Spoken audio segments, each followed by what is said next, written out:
Habib Hasan Asy-Syadzili adalah salah satu ulama. Saya sempat mendapati beliau di masa saya belajar di Kota Tarim Hadramaut Yaman. Beberapa kali saya ada jumpa dengan beliau. Ulama paling terkemuka yang ada di Kota Tarim pada tahun-tahun awal-awal tahun 2001 dan dari masa sebelumnya lah, dari tahun-tahun 80-an, 90-an sampai dengan awal-awal tahun 2000 ya, 2001, 2002, 2003, 2004 tuh, sampai dengan wafatnya beliau di tahun 2006 ke 2007. Ini beliau, saudara sekalian saya muliakan, adalah guru dari Al-Habib Umar bin Hafid. Umar bin Hafid semasa hidupnya beliau ada majelisnya Habib Hasan yang selalu dihadiri juga oleh Habib Umar. Dan Habib Umar, Masya Allah, tiap kali hadir di majelisnya Habib Hasan, tak selalunya duduk di depan. Di mana aja beliau dapat duduk lah. Masya Allah, luar biasa para ulama nih ya, tahu gitu. Ketika beliau menjadi seorang ustadz, beliau akan duduk di depan. Tapi ketika beliau menjadi seorang pelajar, dia duduk di mana-mana tempat aja. Habib Hasan Asy-Syadzili, seorang ulama sangat terkemuka. Abang saya tiap kali hadir di majelisnya Habib Hasan nih, selalu aja bawa cerita. Saya semasa datang di Tarim tahun 1998 sampai dengan 2002-2003, itu saya masa awal-awal saya datang bersama dengan abang saya yang saya ceritakan di buku Bidadari Bumi itu. Nah, ini abang saya tiap kali hadir di majelis saya bahasan suka pulang bawa cerita yang luar biasa, yang rasanya saya merasa terberkati, bertuah dengan ada di satu bumi, di satu tempat di mana ulama-ulamanya mengingatkan saya kepada ulama-ulama terdahulu.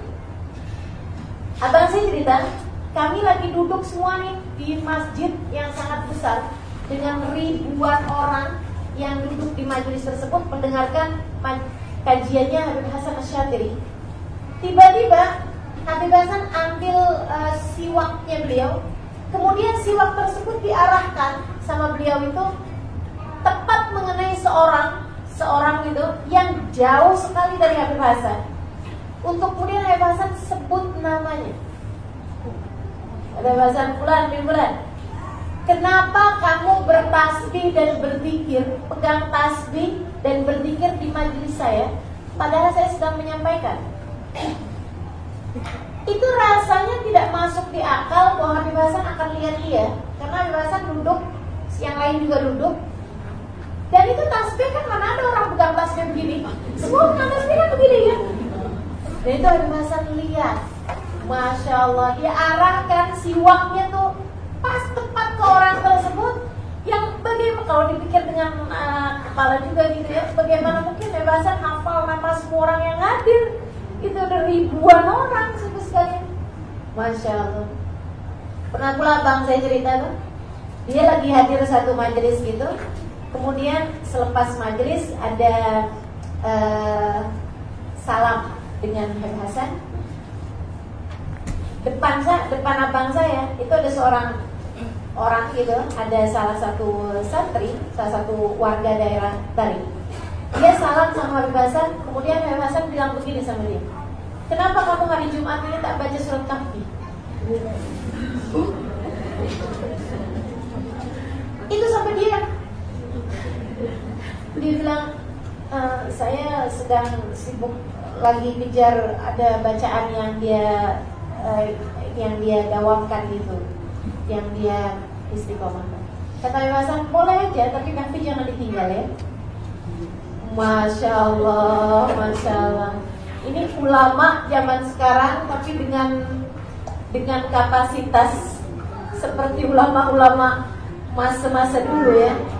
Yang saya mau ceritakan, Habib Hasan ini ada punya satu orang, ibu sekalian, yang berkhidmah puluh tahun dengan Habib Hasan. Dari mulai dia belum nikah, dia udah khidmah di rumah Habib Hasan, nyapukan rumahnya, bersihkan pinggannya, semua dikerjakan satu orang pemuda ini. Sampai dia kemudian menikah, yang menikahkan juga Habib Hasan. Pas itu ditinggalkan di rumahnya Habib Hasan gitu kan, di dekat rumah Habib Hasan. Kemudian dia pun sampai di masa tua Habib Hasan. Sampai orang ini, dia Habib Hasan udah tua, dia pun juga udah tua, sampai dia punya cucu-cucu. Orang ini hikmah sama Habib Hasan dalam mungkin 40 tahun, 50 tahun, saya tak pasti. Yang pasti lama sangat dia berkhidmah pada Habib Hasan dari sebelum dia menikah. Dari umur belasan tahun sampai di usia mungkin di atas 60-an tahun. Satu hari Habib Hasan panggil dia, kemudian Habib Hasan bilang begini, kamu udah khidmah sama saya ini berapa tahun? Dia bilang, dia ada jawab lah gitu ya, saya tak pasti. Terus Habib Hasan bilang begini, saya sangat berterima kasih sama kamu. Karenanya saya mau tanya sama kamu, apa yang bisa saya lakukan untuk kamu sebagai sedikit balasan atas apa yang sudah kamu kerjakan buat saya. Kamu minta aja. Kalau kamu minta rumah, kalau kamu mau minta kendaraan kalau kamu minta kawinkan lagi hidup saya kan, misalnya, atau apa aja. Atau kamu mau minta didoakan apa, misalnya untuk urusan apapun, saya akan lakukan. Dia bilang, ya Allah Habib, saya udah tahu Habib akan bertanya ini kepada saya. Karena tidak ada satu sunnah dari sunnahnya Nabi kecuali Habib kerjakan. Jadi saya tahu Habib pasti akan bertanya ini. Karena Nabi Muhammad kepada orang yang berkhidmat jaga rumah aja, Nabi Muhammad bilang salli. Kata Nabi Muhammad, mintalah kepadaku sesuatu, aku akan beri. Dia kemudian bilang, kalau begitu wahai Rasul, saya akan harifah namanya dia, saya akan pikirkan dulu, nanti sesudah itu saya akan bagi tahu kepadamu apa yang saya inginkan. Itu kepada orang yang khidmah kepada Nabi, jaga rumah Nabi tiap malam. Beberapa hari aja, Nabi itu udah tanya seperti itu. Jadi katanya si pelayan ini kepada Habib Hasan Syadzili, saya tahu Habib bakalan tanya ini, karenanya saya sudah menyiapkan jawaban. Saya udah pikirkan dari dulu-dulu, kalau Habib nanti tanya kepada saya, apa yang kamu mau, saya udah siapkan jawabannya. Saya udah pikirkan lama. Apa kata Habib Hasan? Dia bilang, saya ingin terus bersama dengan Habib dunia akhirat. Luar biasa. Hajat yang betul-betul besar, teman-teman saya sekalian. Dia bilang, saya ingin terus bersama dengan Habib. Khidmah pun tidak apa-apa, tapi dimanapun tempatnya. Di dunia saya berkhidmah, saya pengen pokoknya di akhirat juga bisa bareng sama Habib. Termasuk nanti di kuburan kita bersama pun Habib. Nanti di mahsyar saya mau bersama dengan Habib. Pokoknya ada Habib, ada saya di situ. Saya mau begitu sama Habib, boleh? Habib bilang, boleh. Fatihah. Mereka berdua baca surat Al-Fatihah.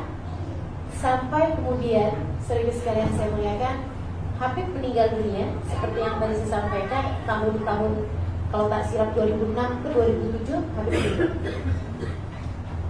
Habis Habib meninggal tuh, dia pun siap-siap juga. Dia bilang, karena dia ada janji sama Habib Hasan kan, di mana Habib berada saya berada. Artinya kalau Habib Hasan meninggal dunia, dia pun harus siap-siap juga. Jadi dia pun tunggu-tunggu malaikat Israel mana dia nih. Kapan malaikat Israel ini datang untuk cabut nyawa dia? Sementara Habib Hasan udah meninggal beberapa hari gitu. Maksudnya hari itu Habib Hasan meninggal, dia udah tunggu-tunggu. Mungkin nanti sore nih. Belum datang juga. Mungkin nanti malam. Mungkin besok pagi. Dah rindu pun dia sama Habib Hasan juga. Masya Allah. Di antara semua orang nangis semuanya. Dia nangis juga, tapi dia tak banyak nangisnya. Karena bentar lagi dia udah bersama dengan Habib Hasan lagi. Subhanallah, sampai dengan 3 hari malaikat Israel belum datang juga. Dia kemudian panggil anaknya, salah satu anaknya. Dia panggil, dia bilang, nak, tolong bapak nak. Dia bilang, apa pak? Kamu pergi ke makam Habib Hasan, kamu baca-bacakan doa dulu, kirim-kirimkan Fatihah, baca Yasin di situ, tahlil di situ. Lepas itu nak, kamu bilang, Beb, abah saya tanya, janjinya mana?